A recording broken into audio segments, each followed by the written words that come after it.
ഇന്ന് ഒരു feel good ചിത്രം പരിചയപ്പെടാം. ഫ്രഞ്ച് എഴുത്തുകാരനായ ജോസഫ് ജോഫോയുടെ എ ബാഗ് ഓഫ് മാർബിൾസ് എന്ന ആത്മകഥയുടെ രണ്ടാമത്തെ ചലച്ചിത്രാവിഷ്കാരമായ 2017 പുറത്തിറങ്ങിയ ഫ്രഞ്ച് ചിത്രം എ ബാഗ് ഓഫ് മാർബിൾസ്.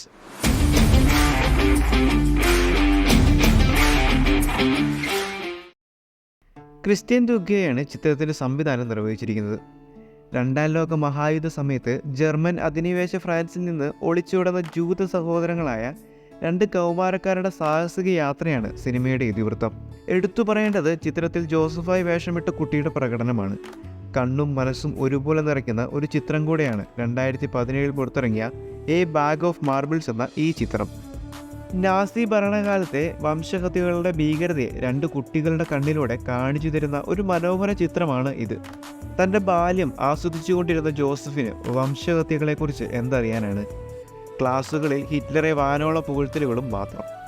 എന്നാൽ എല്ലാം പെട്ടെന്നായിരുന്നു. സ്വന്തം നാടും വീടും വീട്ടുകാരെയും ഉപേക്ഷിച്ച് അവന് നാട് വിടേണ്ടതായിട്ട് വരുന്നു. പിന്നീടുള്ള സംഭവങ്ങളാണ് ചിത്രം പറഞ്ഞു പോകുന്നത്. വളരെ മനോഹരമായിട്ട് അന്നത്തെ കാലഘട്ടങ്ങളെ ക്യാമറ കണ്ണിലൂടെ ഛായാഗ്രാഹകൻ ഒപ്പിയെടുത്തു എന്ന് പറയാം. ജോസഫ് നടന്നു നീക്കുന്ന വഴികളിലെ സങ്കീർണതകളെല്ലാം വളരെ മനോഹരമായിട്ട് തന്നെ നമ്മളിലേക്ക് എത്തിക്കാൻ ഛായാഗ്രാഹകന് സാധിക്കുന്നുണ്ട്. അന്ന് ജനങ്ങൾ അനുഭവിച്ചുകൊണ്ടിരുന്ന കഷ്ടതകളും മറ്റും വളരെ വ്യക്തമായി തന്നെ ചിത്രത്തിൽ കാണിക്കുന്നുമുണ്ട്. ജോസഫും തൻ്റെ ചേട്ടനും കൂടെ ഇരുവരുടെയും ജീവൻ പണയം വെച്ചിട്ട് തന്നെ ഓടുകയാണ് എന്ന് പറയാം. തങ്ങളൊരു ജൂതനാണെന്ന് മനസ്സിലാക്കിയാൽ അതോടെ ജീവിതം തീരുമെന്നവർക്ക് അറിയാമായിരുന്നു. ലക്ഷ്യസ്ഥാനം മാത്രം മുമ്പിൽ കണ്ടുകൊണ്ടുള്ള യാത്ര. എന്നാൽ വഴിയിൽ നിരവധി തടസ്സങ്ങളും. ലക്ഷ്യസ്ഥാനത്ത് എത്തിച്ചേരാൻ വർഷങ്ങളുടെ യാത്രയും. അനുഭവങ്ങൾ മനുഷ്യരെ പക്വതയുള്ളവരാക്കുമെന്ന് പറയുന്നത് പോലെ തൻ്റെ ചെറിയ പ്രായത്തിൽ തന്നെ ജോസഫ് ചെയ്യേണ്ടതും അനുഭവിക്കേണ്ടതുമായി വന്ന കാര്യങ്ങൾ നിരവധിയാണ്. അതുകൊണ്ട് തന്നെ എങ്ങനെ മുമ്പോട്ട് നീങ്ങണം എന്നവൻ മനസ്സിലാക്കിയിരുന്നു. ഒട്ടും എളുപ്പമായിരുന്നില്ല അവൻ്റെ യാത്ര. വേദനകൾക്കപ്പുറം സന്തോഷം കാത്തിരിപ്പുണ്ട് എന്ന വിശ്വാസത്തോടെ അവൻ യാത്ര തുടർന്നു.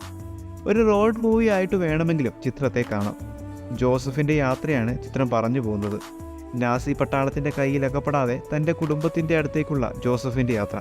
ഫീൽ ഗുഡ് സിനിമാ പ്രേമികൾ ഒരിക്കലും മിസ് ചെയ്യാൻ പാടില്ലാത്തൊരു ചിത്രമാണ് എ ബാഗ് ഓഫ് മാർബിൾസ് എന്ന് പറയാം. ഒരുപക്ഷെ നിങ്ങളിൽ പലരും ഈ സിനിമ കണ്ടു കഴിഞ്ഞതായിരിക്കും. കാണാത്തവർക്ക് വേണ്ടി സജസ്റ്റ് ചെയ്യുന്നു. ജോസഫിനൊപ്പമുള്ള ഈ യാത്ര എന്തു തന്നെയായാലും നിരാശ സമ്മാനിക്കില്ല. സിനിമ കാണുമ്പോൾ നമുക്ക് മനസ്സിലാകും ആ കാലഘട്ടത്തിൻ്റെ ബുദ്ധിമുട്ടുകൾ. കുട്ടികളെന്ന പരിഗണന പോലും ലഭിക്കാതെ അവർ കേൾക്കേണ്ടി വന്ന മർദ്ദനങ്ങൾ എല്ലാ സിനിമയിൽ കാണിച്ചു വയ്ക്കുന്നു. ഈ സിനിമ കാണുന്ന ഓരോരുത്തരുടെയും കണ്ണും മനസ്സും ഒരുപോലെ ചിത്രം നിറയ്ക്കും. അതുതന്നെയാണ് ചിത്രം മുമ്പോട്ട് വയ്ക്കുന്ന ഓഫർ.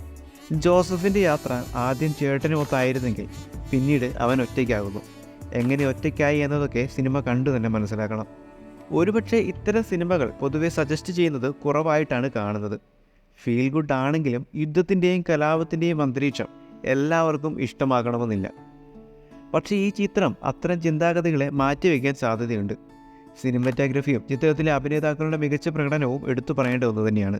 ഫിലാഡൽഫിയയിലെ ജൂത ചലച്ചിത്രമേളയിൽ ഓഡിയൻസ് അവാർഡ് കരസ്ഥമാക്കിയ ഈ ചിത്രം ഏവരും കണ്ടിരിക്കേണ്ട ഒരു ഫീൽ ഗുഡ് ചിത്രമാണ് എന്ന് പറയാം.